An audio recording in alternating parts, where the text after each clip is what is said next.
Hey guys, today I wanted to make a video about how I memorized everything back in law school. I know this is kind of a different video compared to what I usually do, but a lot of you have been asking me about study tips, memorization tips, and I think it's high time for me to share to you some of the techniques and strategies that worked for me before. And speaking from 9 years of experience, 5 years in college and 4 years in law school, I know how difficult it is to put everything to memory, especially when you just don't have enough time to study for an exam. And I know most of you guys are already in your midterm season, and just a quick backstory, I remember I had a semester in law school where I had to take 7 subjects, all of which I had to take final exams in a span of 8 days, I think. So every day I was taking an exam, and the night after that exam, I would study again for my exam the next day. And there was even a time where I had to take 2 exams for 1 day. So super crazy talaga ng semester na yan. After all of those exams, I just realized how much information our brain could store. And I think this applies to all of us. I mean, wherever field you're in, I think the more important thing to know is how to store information in your brain well so that you would be able to retrieve them come exam time. And today, I'm going to share to you some of the strategies that I use in order for me to be able to store information well in my brain and use them whenever I have to answer exam questions. Although my examples would deal pretty much with laws and law concepts, I think the same strategies would work just the same whatever it is that you need to study. So if you're interested in knowing these techniques, then please keep on watching.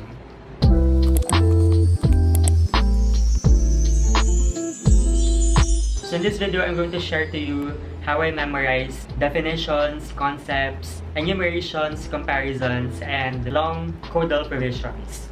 So for enumerations and definitions, my main strategy is to use mnemonics. So personally, I use word mnemonics. What's a word mnemonic? So say for instance, you have 8 enumerations, and then you take a letter or 2 from each of the words, combine them to form a new word. And that new word is what you're going to memorize. I think this is very useful for me because instead of memorizing 8 things or 8 words altogether, I'll only have to memorize 1. But for this to work, you must ensure that the word that you form is something that you will remember. Because it will not make sense if your mnemonic is something that you won't even remember. So, the mnemonics that I use usually are those that are funny. Yun yung makakapagpaalala talaga sa'yo ng mga bagay. So, I have this memory aid from San Beda College of Law, and I really do love using this memory aid because they do the mnemonics for you already. So all you have to do is memorize their mnemonics. And most of their mnemonics for me are funny, something that you will really remember. So for instance, in circumstances which qualify the crime of theft, their mnemonic is thou MCF. But for me to be able to remember it more, instead of thou MCF, I memorized it as thou means surf. So I would always remember circumstances which qualify theft, thou means surf. So domestic servant, abuse of confidence, occasion of fire, other calamity, motor vehicle, coconuts, fish products. Thou means surf. Another is the elements of indirect bribery. So their mnemonic is PUGO. So public officer, gifts, office. So it's very easy for you to remember. Also in our reviewer in corporation law, we also have this one of the mnemonics that I will never forget. I don't know if it's just me, but I really did find it funny. So their mnemonic for corporate powers and capacity under the revised corporation code is pimps do scab. 11 enumerations, and it was easier for me to remember all of those 11 when I remember pimps do scab. Because without the pimps do scab, I will have to remember all the 11 without anything to trigger my memory. So pimps do scab: purchase, issue, merger, pension, sue, donation, succession, pimps do scab.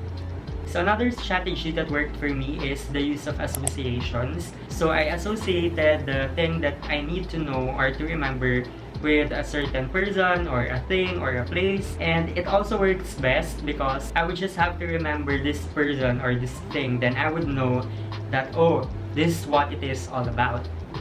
So for instance, the case of Chiming Choi versus Court of Appeals. So Chiming Choi, so it's Chinese. So the case is about a guy having small reproductive organ.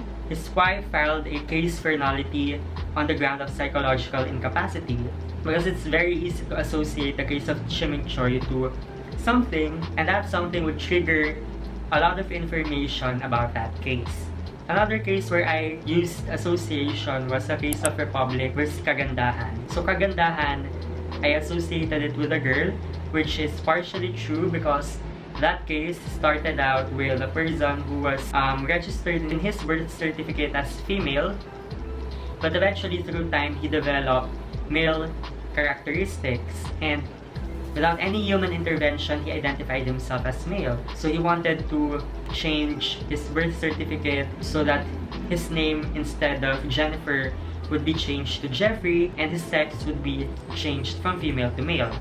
So sometimes I associate a concept or an enumeration to a person by using his initial as my mnemonic. Sometimes I use my mistakes as my way of remembering things. So I remember in one of my recitations in political law review, sobrang bad recit talaga yon. So now, even up to now, whenever I'm asked with that question, I would always remember what it is all about. What's the correct answer? Sabi nga nila, learn from your mistakes, diba? And it does work for me, and I do know that you guys also feel the same way, especially when you fail a quiz or when you had a bad recitation. Come exam time and the same question is asked, it's more likely that you'd be able to remember the correct answer already. Sometimes it also works na you associate a certain topic with the place where you studied or the coffee that you were drinking. So when you're asked with a question relating to that topic, there's something that will trigger your memory. Another is I associate it with an object. So, for instance, the term subrogation, without any trigger word, I think it's difficult for me to remember what it is about. So when I think of subrogation, I think of shoes. So you step into the shoes of a person and you acquire all the rights that he is entitled to claim to another person. So, subrogate shoes. Another thing that I associate something with is location or color. You guys know I'm very fond of using a lot of highlighters, and it's not simply because I wanted my reviewer to look like a coloring book, but I really do believe that it worked a lot for me, especially that come exam time, I know that, oh, I highlighted it on this part of the reviewer. I know this in this part of this reviewer, it's color blue, or sometimes I use sticky notes. I know I wrote that in my yellow sticky note. So colors for me are not just mere decorations, but more of something that triggers a lot of information in my brain. So the next thing that I want to share to you is how I memorize comparisons. This strategy worked well for me because during exams we're always asked to compare and contrast different kinds of information. First thing I do is I put them in tabular form. I have on one column the points of comparison and then their characteristics. Usually if they're opposites, I would just memorize one column, and I know that the other column is just the opposite of what I memorized. So I have this example for corporation law, the difference between sole proprietorship and a corporation. So I memorized the characteristics of a sole proprietorship, and I know that corporation is just the opposite of sole proprietorship. But sometimes the rule of opposites doesn't work. So what I do is I create a point of comparison and I create mnemonics for those points of comparison so that it's easier for me to differentiate between the two concepts. So for instance, in credit transactions, the difference between comodatum and mutuum, I use the mnemonic COPO to differentiate between the two. So COPO means consumable, ownership, purpose, and obligation. So I just memorize COPO and I know the points of comparison, so it's kind of easier for me to differentiate between the two concepts. So the last thing that I want to share to you is how I memorize laws verbatim, because there are some exams where you're required to memorize the laws verbatim, and exams are fill in the blanks or would require you to write the entire codal provision, or even during recitations you're asked to recite the codal provision. And I think this works not only for laws but to any kind of information that you have to memorize verbatim. So, for instance, you have exam that would require you to memorize a certain paragraph verbatim, then this technique would work for you. So, let's take this as an example. I remember when I was taking special proceedings, there is this fishbowl type of recitation every meeting. So one of the provisions that I will never forget, Rule 74, Section 1. So this is how long the provision is. It's more than one page. What I did was, I read the entire thing first and understand what the provision was all about, because it's very difficult for you to memorize if you don't know what that provision was all about. Say I was able to understand the provision now. What I do next is I chop this provision into small segments so that instead of just one whole paragraph, it will have about 10 parts. And then what I do is I memorize it part by part. So I memorize the antecedent, blah blah, until for the purpose. So if I memorize that, I proceed to the next. I repeat it to myself 5 times. If I memorized it, I go back from the start. And then I continue and then I memorize the next part. So until I reach the end part. For me to be able to remember it easier, I make a story. First part is the conditions. Now, I know they can divide the estate among themselves. Okay, so without securing letters of administration, so see, I was able to memorize already the first 2 parts. And then, okay, so I know the conditions, I know what they can do. The next part is how. So I memorized the first 3 parts already. So conditions, what they can do, and how they can do it. So that when I recite, if the decedent left no will and no debts, and the heirs are all of age or represented by their legal or judicial representative duly authorized for that purpose, my brain would say, so what? The parties may, without securing letters of administration, divide the properties among themselves as they see fit. My brain would say, how? How? By means of a public instrument duly registered in the office of the Register of Deeds, or should they disagree, in an ordinary action for partition.